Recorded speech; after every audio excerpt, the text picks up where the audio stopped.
good to YouTube? This is Acid Roots Wire. So this would be part 24 of the Devil May Cry playthroughs. In this particular episode, we're going to get done with mission 14 here and successfully be done with 2/3 of the game. So it's an interesting type pitch, kind of get that within the concept of it. Makes me question what the last third of the game is going to wind up being. I know that there's at least the Virgil fight that's probably in mission 21, but I just question what some of the rest of the fares of this game is going to particularly kind of happen to be. It's a good type pitch. This is still a blind playthrough within these fares as far as those essences kind of go, and it will continue to be that way unless I get stuck in like a particular mission type fair or something like that. I just had to say, but it's going to kind of enjoy like the semblance of how this game kind of goes up along with the makeup of it. Just kind of a pitch. It's a typical kind of haunting game here. Hopefully like the new camera fashion works to that extent because I look after it just a little bit more gothic. I mean, this game really works for like the autumn and winter obviously, but within the when I play this game at night, it enhances kind of the concept of just being able to say just the standard night type fair with along with this. It just kind of has like a different camera angle just to make it a little bit more esoteric, things like that. So it's a good type pitch there.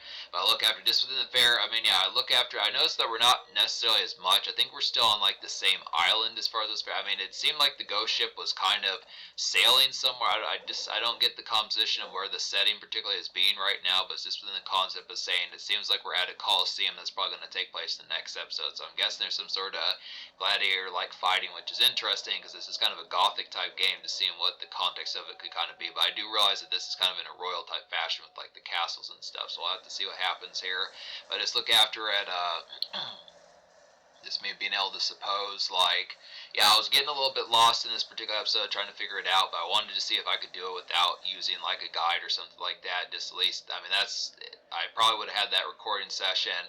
I mean, as a result, if I wouldn't have figured out what to have done, I probably would have recorded, because I only have so much space on my phone. That's another thing, because I do have, like, videos on there from, like, this other stuff as far as those first can happen, so it's just within pitch as far as saying I just would have to delete some stuff within the pitch, but I have enough to be able to do at least probably like a good 4, 5, or 6, probably 10 or 12 minute episodes within some of those affairs. I have over a few gigabytes worth of space, but it's just kind of the concept that I would have to say I don't know if these episodes are going to be like, I mean, they're definitely not going to be longer than 16 minutes because I don't typically do longer than 16-minute videos on this channel, but it's made question if some of these are going to be like 14 minutes or something like that. It just doesn't seem as much. I think 8 minutes, 9 minutes about would be the fair for some of these. But yeah, we're just going to get this game roped up here. I'll probably hook up the PlayStation again within the next few days, getting towards April, pitches like that, and get some more of these belted out. Just questioning, and I'll tell you that Grim Reaper kind of sub-boss here that I'm shooting at, just the concept, it's a little bit of pain in the ass, because I look after here, I did defeat this guy earlier, but it's the concept that he came back because I left the area, so I just was trying to avoid it, but I didn't know if you had to defeat this guy in order to access the next area, so it's just in the pitch. I do wind up fighting him again, kind of eats up some time just within the pitch, so it's a little bit of monotony for the fair of it, but I look after it here. Kind of forget what I was talking about within the fair, but it's just kind of the concept, just on the music scene, pitches like that, reviewing some folks, finding more standard stuff. I kind of look after it, I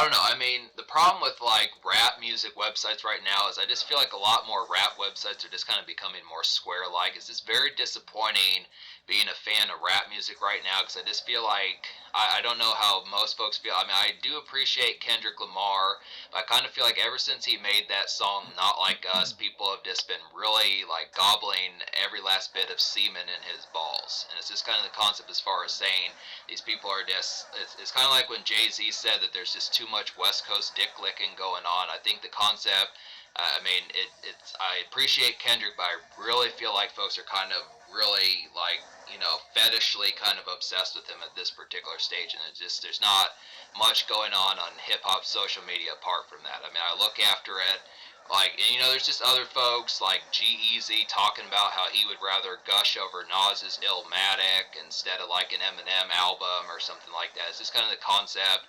Big Sean is gushing over Jay Dilla. I feel like these concepts are just like the way that some of these types of things are going to happen. It's just becoming a lot more square-like.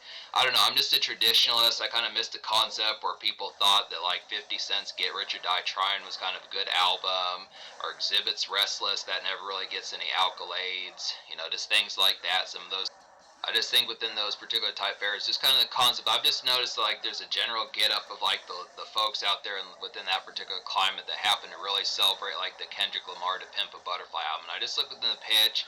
It just reminds me of like a general kind of spike backwards to like a concept. I mean, you could say within the context of just folks catching the drift. Because I remember Jackal Goldkick and I getting into an argument with someone back when him and I said that like To Pimp a Butterfly was not a classic and like Good Kid, Mad City was better. And some person stepped to us and had some attitude to kind of have. I wound up blocking that person.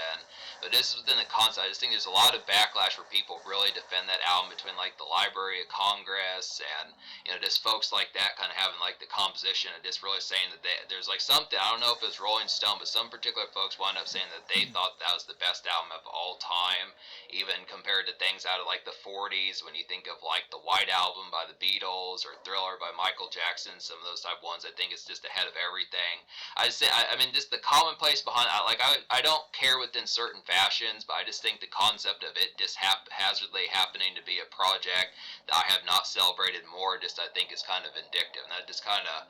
I mean, it's no offense to Kendrick. I do appreciate him. I gave the Black Panther soundtrack like a 10 out of 10, and I gave like there's another Kendrick like the mixtape he did with J Rock, I gave over a 9 out of 10, and Kendrick Lamar's Damn, I gave like a 9 out of 10. It's just kind of the concept of just having something that you would think that I'm not on the same page about, where people turn around and say, well, that's the best album. And I just think that the respite behind that's a little bit more vindictive.